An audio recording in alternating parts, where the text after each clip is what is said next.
heavy.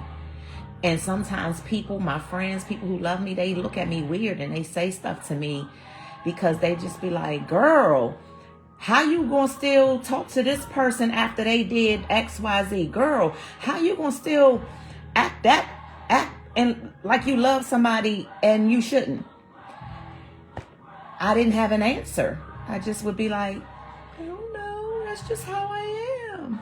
Now I know. I am a lighthouse of love and forgiveness. And you know where I get it from? Of course, from God.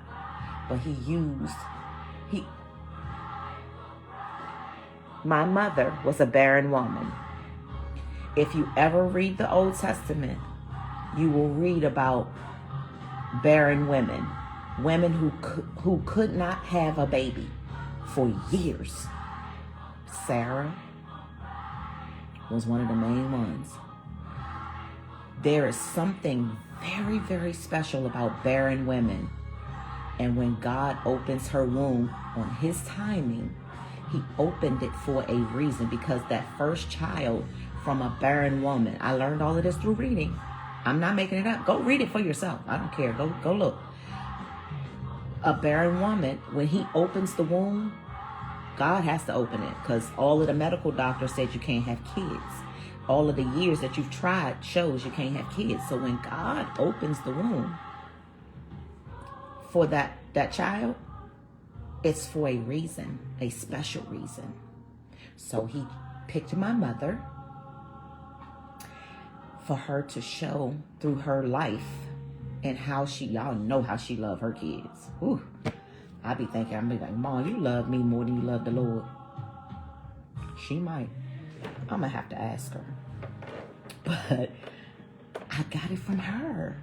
She is just that way. She probably don't even, my mother loved God. My mother went to church. My mother did her Circle 7 stuff. She was in this circle in the church. Did all her stuff, everything. But my mom never came home, opened the Bible, and she was not a reader of the word. I'm just being honest. She had it in her because God put it in her. Now I know all of this, right?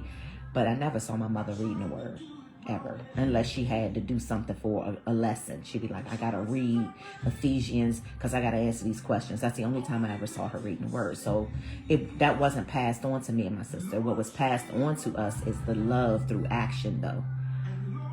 Through how she lived her life. See? I ain't know none of that until now. So now that I'm reading, I'm like, okay, all right. Okay, now I know some stuff. I know that my mom, being a barren woman, my mom said she only married my dad because she was 25, and back in the 60s, when you over 20 and you don't have children, you get labeled as gay. And my mother was like, oh, wait a minute now. I love me some men. I love me some, y'all know she love men. She love her some penis, PP, whatever y'all call it. I'm trying to keep it clean for social media.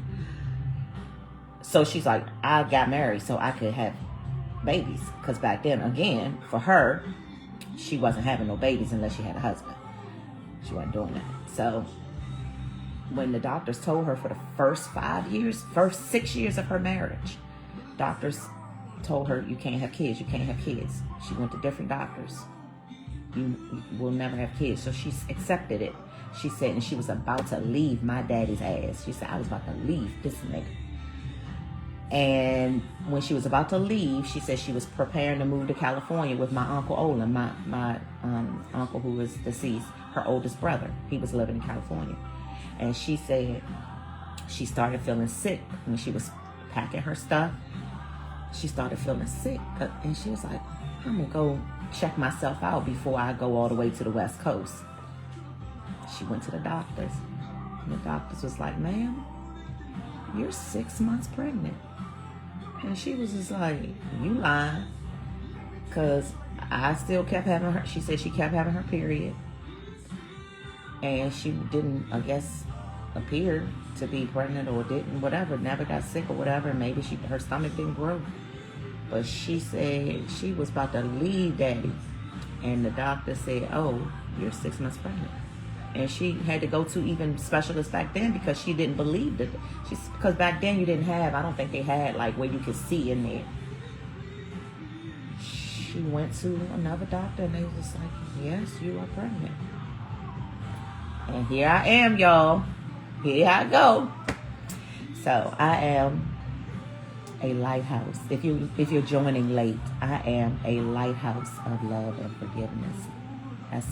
And it comes with a responsibility to give it to y'all, give it to whoever comes into my life, no matter what.